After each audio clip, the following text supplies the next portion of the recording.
Are you hungry for the latest news and trends from the internet? Welcome to What's Cooking on the Internet, your one-stop shop for discovering the hottest digital delights. Hit that subscribe button and let's get cooking. Ramen and refuge. South Korea's quiet revolution against loneliness as our societies speed ahead. Are we accidentally building loneliness into the very way we live? What do you think? In a world increasingly shaped by digital ties and fast-growing cities, loneliness has quietly become a huge public health issue. South Korea, a country that's seen massive changes in just one generation, is now trying something unique to fight this growing isolation. Warm-hearted convenience stores, these aren't just regular shops. They're designed as community hubs, offering comfort, company, and a lifeline to anyone feeling lost. In Seoul, these special warm-hearted convenience stores are way more than just spots to grab a snack.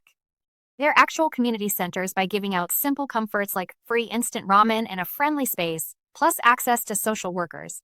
They offer an easy way in for people struggling with loneliness.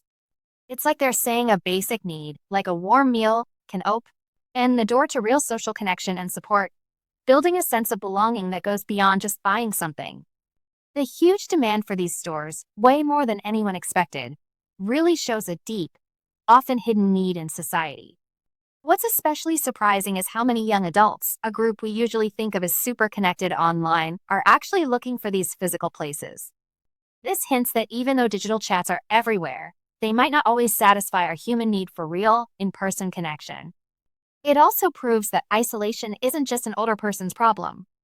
It makes us wonder, how good are our online friendships compared to our real-life ones? Designed to feel like a living room, these stores create a chill, cafe-like vibe. They encourage easygoing connections through things like movie nights. Adding comfort items like massage chairs and offering ramen shows they're thinking about overall well-being. They even subtly use mood surveys to really get at that's making visitors lonely, going beyond just small talk to offer real support. This whole setup understands that connecting can begin with something as simple as sharing a meal or just a quiet moment. South Korea's quick jump from a farming society to a super developed economy brought huge progress, but also some unexpected social downsides. The move from big, multi-generational homes to smaller, often single-person ones, plus pressures like crazy housing costs and intense work, has chipped away at traditional support systems. This societal shift has basically created a breeding ground for widespread loneliness, affecting both young people who are putting off or skipping traditional family life, and older folks who feel more and more cut off. It's a harsh reminder that progress, if not planned carefully, can accidentally create new problems. The sad truth of lonely deaths, where people pass away without anyone noticing, was a huge wake-up call for Seoul officials.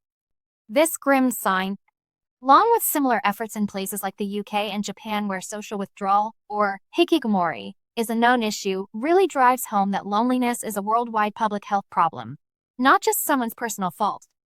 It shows a growing understanding that society needs to change to support human connection, shifting from blaming individuals to taking collective responsibility. This multifaceted approach, mixing anonymous hotlines with easy-to-reach physical spaces, shows they really get how people look for help.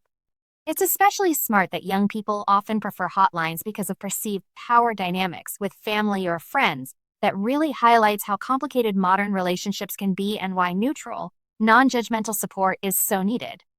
Putting these stores in places like low-income housing also makes sure help gets to those who are most vulnerable and might not be able to afford other ways to socialize, stressing fairness in getting social support thinking.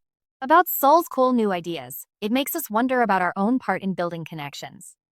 Maybe a truly advanced society isn't just about how much money it makes, but how well it makes sure no one gets left behind in the quiet fight against isolation. What can we, as individuals and communities, do to build stronger, more connected societies where loneliness isn't a silent problem, but something we actively tackle together?